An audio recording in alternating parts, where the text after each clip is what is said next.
Nagpahayag ng pagkadismaya si Budget Secretary Amenah Pangandaman sa umano'y mga naisingit na proyekto sa proposed national budget para sa 2026. Isang isyong binanggit din ni Pangulong Ferdinand Marcos Jr.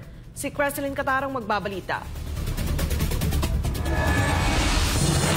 Sa kabila ng masusing paghimay ng Department of Budget and Management sa panukalang pambansang budget para sa 2026, hindi maitago ni Secretary Amenah Pangandaman ang kanyang pagkadismaya sa umano'y mga proyekto na naisingit sa National Expenditure Program para sa susunod na taon. Una nang isiniwalat ng ilang mambabatas sa mababang kapulungan ang nangyari sa 2026 National Expenditure Program kung saan naglaho umano ang mga proyekto na ipinanukala ng mga distrito at napondohan muli ang mga proyekto na tapos nang gawin. Kaya naman, iginiit ni Pangandaman na doble o triple pa ang inis ng DBM sa mga nangyayari tungkol sa mga aligasyong ito. Binigyang diin niya ang lawak ng paghahanda at pagtatrabaho ng ahensya sa pagbuo ng budget kung saan 6 na buwan aniya ang kanilang ginugol para rito. Pare-pareho kami na nararamdaman. Siguro nakita nyo naman yung interview, di ba, ni Kong Ronnie Puno. Kung naiinis siya, mas naiinis po kami sa nangyayari. Una nang binanggit ni Pangulong Ferdinand Marcos Jr. nitong umaga ng Lunes na natuklasan nilang may mga isiningit na proyekto sa panukalang budget para sa susunod na taon. Unfortunately, the more we look, the more we find. Kahit sa 2026 budget, marami pa rin siningit. So talagang it really needs to be cleaned out properly. Samantala, sinabi ng Malacanang nitong Lunes na makikipag-ugnayan ito sa Kongreso upang linisin ang umano'y insertions sa 2026 NEP.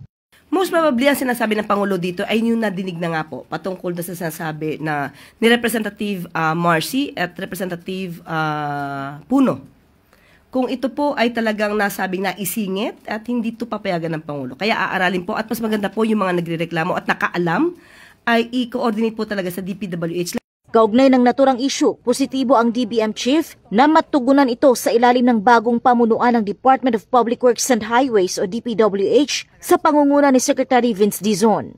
Of course, wala sa mandato namin i-check isa-isa yung mga proyekto ng DPWH kung ano yung mga nandoon. But we welcome, at least ngayon, may bagong leadership ng DPWH. Dagdag pa niya, nag-usap na sila ni Dizon ukol sa mga isyu ng questionabling flood control projects.